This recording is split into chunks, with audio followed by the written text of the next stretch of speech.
आज की कहानी, पंडित जी का न्याय।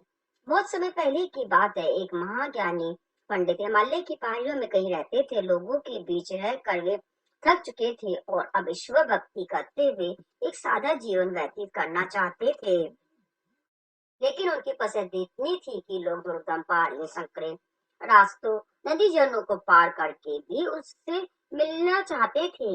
उनका मानना था कि यह विद्वान उनकी हर समस्या का समाधान कर सकता है। इस बार भी कुछ लोग ढूंढते हुए उसकी कुटिया तक आ पहुंचे। पंडित जी ने उन्हें इंतजार करने के लिए कहा। 3 दिन बीत गए। अब और भी कई लोग वहां पहुंच गए। जब लोगों के लिए जगह कम पड़ने लगी, तब पंडित जी बोले, आज मैं आप सभी के प्रश्नों का उत्तर दूंगा, पर आपको वचन देना होगा कि यहाँ से जाने के बाद आप किसी और से इस स्थान के बारे में नहीं बताएंगे, ताकि आज के बाद मैं एकांत में रहकर अपनी साधना कर सकूं। चलिए अपनी अपनी समस्याएं बताइए।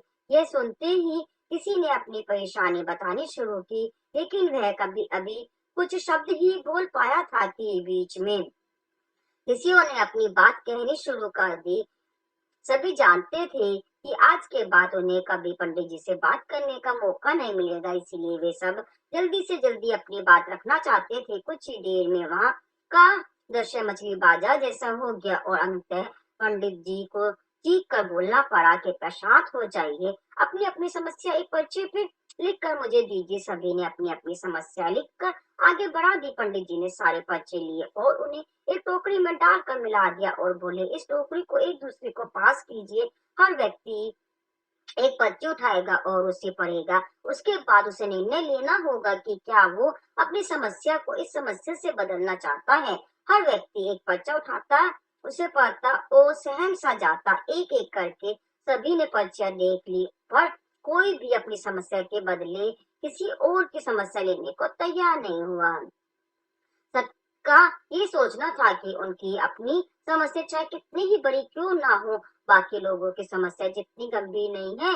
2 घंटे बाद सभी अपनी अपनी पर्ची हाथ में लिए लौटने लगे। वे खुश थे कि उनकी समस्या उतनी बड़ी भी नहीं थी जितना कि वे सोचते थे।